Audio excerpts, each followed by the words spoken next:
I've got another story for you today.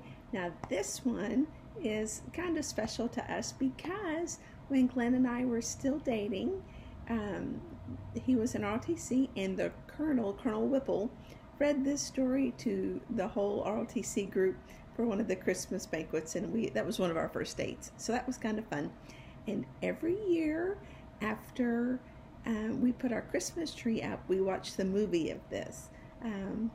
I prefer books over movies, but Glenn's not so much in the books. It's more me. So, can you guess which story it is? I'll give you another hint. In the book, he has no color. It's just a black and white drawing. But in the movie, he's green. Who do you know that's green? Do you know How the Grinch Stole Christmas? If you look in the book, in the original cover, it's not even this colorful. It's more plain. But it's How the Grinch Stole Christmas by Dr. Suess. And did you know Suess was not his real name? And he wasn't even a doctor. That was kind of a joke because his dad wanted him to be a doctor. And so he pretended when he wrote the story. And Suess was his mother's maiden name. So look at these fun end pages. I like it when they take time to make pretty end pages. That's kind of fun. How the Grinch Stole Christmas by Dr. Suess. And I want you to notice the pictures. You'll see a little bit of red, but it's mostly black and white, and most people don't realize that. This was dedicated to Teddy Owens. I don't know who that is. Are you ready? Every Who down in Who-ville liked Christmas a lot. Do you like Christmas? But the Grinch, who lived north of Who-ville, did not. The Grinch hated Christmas, the whole Christmas season. Now, please don't ask why. No one quite knows the reason. It could be his head wasn't screwed on just right. It could be perhaps that his shoes were too tight. But I think that the most likely reason of all may have been that his heart was 2 sizes too small. Does he look grumpy? Look at that face. He's a grumpy guy.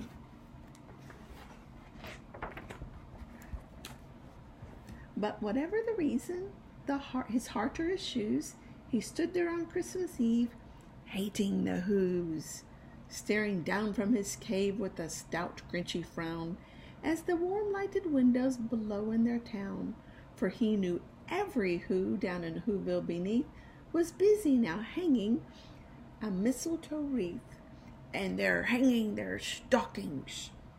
He snarled with a sneer, "Tomorrow is Christmas. It's practically here." Then he growled with his Grinch fingers nervously drumming, "I must find some way to stop Christmas from coming." For tomorrow, he knew, all the Who girls and boys would wake up bright and early. They'd rush for their toys, and then, oh, the noise, noise, noise, noise. That's one thing he hated, was the noise, noise, noise, noise. Is your house noisy on Christmas morning? We're pretty noisy. Then the Who's young and old would sit down to feast. They'd feast and they'd feast and they'd feast, feast, feast, feast. They'd feast on Who pudding and rare Who roast beast, which is something the Grinch couldn't stand in the least. And then they'd do something he liked least of all. Every Who down in Who-ville, the tall and the small, would stand close together with Christmas bells ringing. They'd stand hand in hand, and the Whos would start singing. They'd sing and they'd sing and they'd sing, sing, sing, sing. And the more Grinch thought about this Who Christmas sing, The more the Grinch thought, I must stop this whole thing. For 53 years I put up with this. Now I must stop this Christmas from coming. But how? And then he got an idea. An awful idea. The Grinch got a wonderful, awful idea. Look at that face.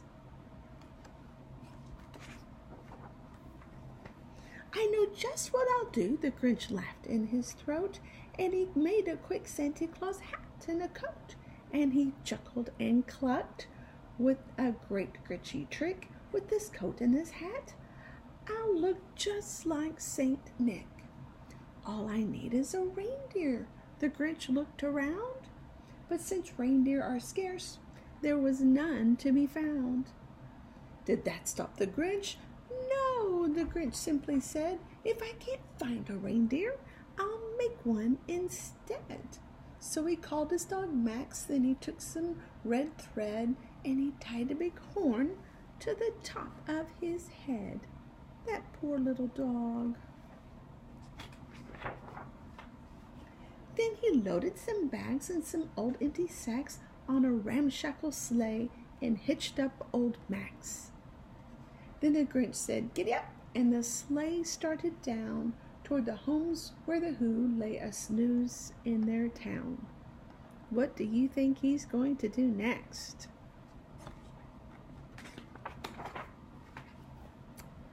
All their windows were dark. Quiet snow filled the air. All the Whos were all dreaming sweet dreams without care. When he came to the first little house on the square, "This is stop number 1, the old Grinchy Claus hissed, and he climbed to the roof, empty bags in his fist. Then he slid down the chimney, a rather tight pinch. But if Santa could do it, well then, so could the Grinch.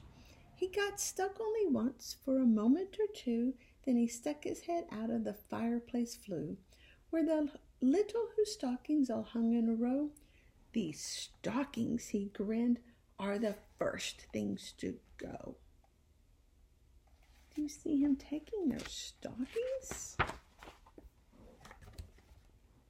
Then he slithered and slunk with a smile most unpleasant around the whole room, and he took every present. Popguns and bicycles, roller skates, drums, checkerboards, tricycles, popcorns, and plums. And he stuffed them in bags. Then the Grinch very nimbly stuffed all the bags one by one up the chimbley.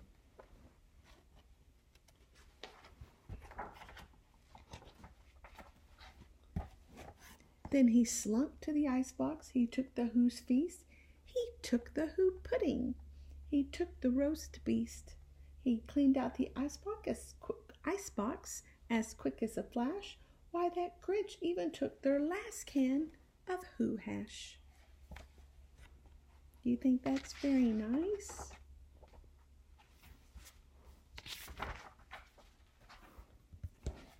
Then he stuffed all the food up the chimney with glee. "And now," grinned the Grinch, "I will stuff up the tree." And the Grinch grabbed the tree and he started to shove when he heard a small sound like the coo of a dove. He turned around fast and he saw a small Who, little Cindy Lou Who was no more than 2. The Grinch had been caught by this tiny Who daughter, who'd got out of bed for a cup of cold water. She stared at the Grinch and said, "Santa Claus, why? Why are you taking our Christmas tree? Why?" Uh-oh. But you know that old Grinch was so smart and so slick, he thought of a lie, and he thought of it quick. "Why, my sweet little tot," the fake Santa Claus lied, "there's a light on this tree that won't light on this side. So I'm taking it home to my workshop, my dear. I'll fix it up there and I'll bring it back here." And his fib fooled the child. Then he patted her head, and he got her a drink, and he sent her to bed. And then Cindy Lou Who went to bed with her cup. He went to the chimney and stuffed the tree up. Then the last thing he took was the log from the fire. Then he went up the chimney himself, the old liar. On their walls he left nothing but some hooks and some wire. And the one speck of food that he left in the house was a crumb that was even too small for a mouse. Can you find the mouse? It's right there. He's looking at that crumb going, what? That's not enough. He took everything.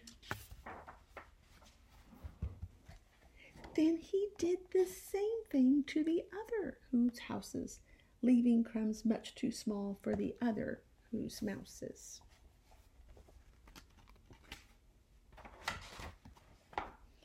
It was 1/4 past dawn, all the Who's still in bed, all the Who's still a snooze, when he packed up his sled.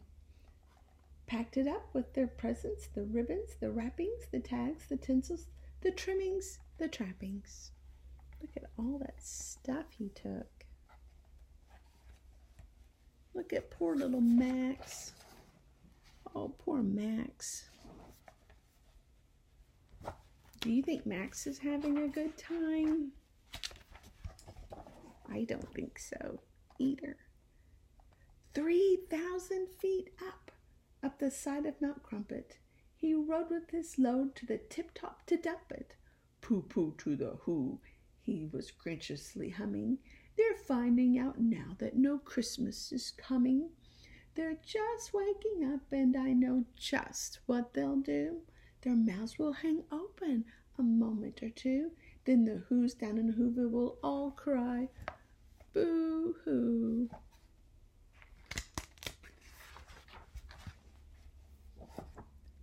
That's a noise that I simply must hear. So he paused, and the Grinch put a hand to his ear.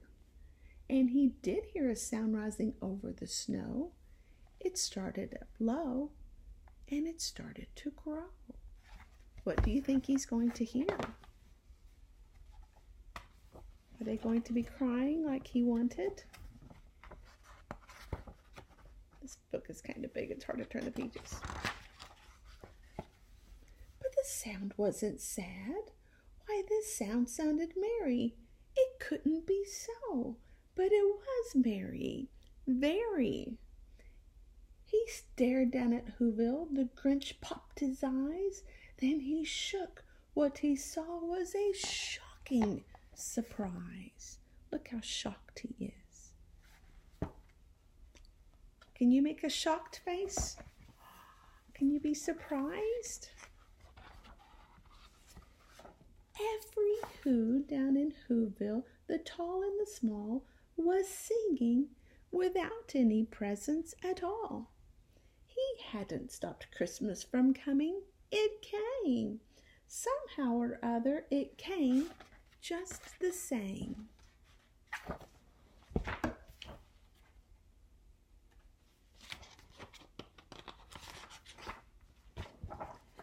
And the Grinch, with his Grinch feet ice cold in the snow, stood puzzling and puzzling. How could it be so? It came without ribbons. It came without tags. It came without packages, boxes, or bags. And he puzzled 3 hours till his puzzler was sore.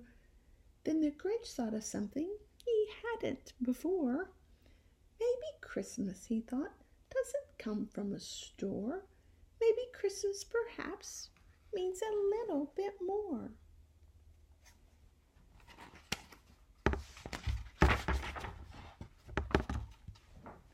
And what happened then? Well, in Who-ville they say that the Grinch's small heart grew 3 sizes that day. And the minute his heart didn't feel quite so tight, he whizzed with his load through the bright morning light. He brought back the toys and the food for the feast, and he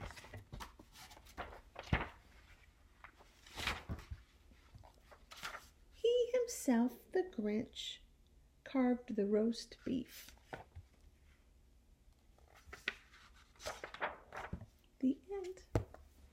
hope you like that story. I've got one more bit of trivia.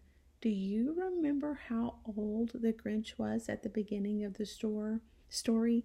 How many years he said he'd been putting up with Christmas? Did you know Dr. Seuss was the same age as the Grinch when he wrote the story? Do you remember? I hope you're paying attention. See you later.